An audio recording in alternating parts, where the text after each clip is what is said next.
So we're in Lancaster County, Pennsylvania, and a lot of these schools, we kind of came in on so there was kind of a wave that went through, I guess it was 4 years ago, the school year 4 years ago, um, that was there were a lot of schools that began to ramp up esports programs. So we were not in that first tier. Um, and so probably the year prior, they began to explore it and people began to develop it. And there were some other school districts that kind of started at the ground. And so our tech guy here at our school kind of said, hey, we're looking at doing this.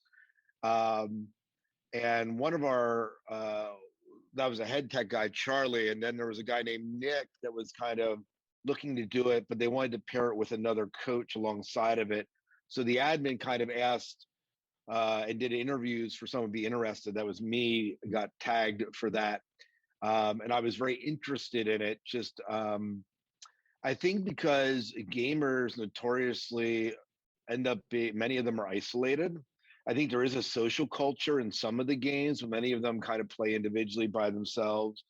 And so all of that being said, it kind of what got the ball rolling here. So probably about 4 years ago is when we began the initial exploration of the esports program for our school. And that was a lot of education. I mean, esports, I would argue that esports is still pretty new. I mean, we each year it seems like the organizations that the leagues that we're running with keep changing, are being modified. And unlike, I don't know how it is in Texas, but in Pennsylvania, we of course have a state organization that kind of governs all the collegiate esports.